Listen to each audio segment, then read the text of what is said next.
ಕೋಝಿಕೋಡ್ ಎಂಬಲ್ಲಿ ಅಪಾಯಕಾರಿ ಹಾಗೂ ಮಾರಕ ಆಗಿರುವಂತಹ ಒಂದು ಮೆದುಳಿನ ಸೋಂಕು ಪತ್ತೆಯಾಗಿದೆ.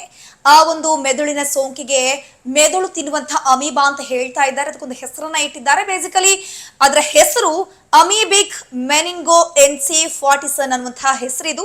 ಜನಸಾಮಾನ್ಯರಿಗೆ ಈಸಿಲಿ ಗೊತ್ತಾಗ್ಲಿ ಅಂತ ಮೆದುಳನ್ನ ತಿನ್ನುವಂತಹ ಅಮೀಬಾ ಅಂತ ಹೆಸರನ್ನ ಇಟ್ಟಿದ್ದಾರೆ. ಇದು ಸ್ವಚ್ಛತೆಯನ್ನ ಕಾಪಾಡದಲ್ಲಿ ಅಂದ್ರೆ ನೀರಲ್ಲಿ ಕೊಳಕು ಮಿಶ್ರಿತ ನೀರು ಮಿಕ್ಸ್ ಆದ್ರೆ ಅಥವಾ ಯಾವುದೋ ಒಂದು ಜಾಗದಲ್ಲಿ ಸ್ವಚ್ಛತೆಯನ್ನ ಮೇಂಟೈನ್ ಮಾಡಿಲ್ಲ ಆ ನೀರನ್ನ ನಾವು ಕುಡಿದ್ರೆ ಅಥವಾ ನಮ್ಮ ಮೂಗಿನ ಮೂಲಕ ನಮ್ಮ ದೇಹಕ್ಕೆ ಸೇರಿದ್ರೆ ಈ ಒಂದು ಮೆದುಳು ತಿನ್ನುವಂತಹ ಸೋಂಕು ನಮ್ಮಲ್ಲಿ ಪತ್ತೆ ಆಗುತ್ತೆ.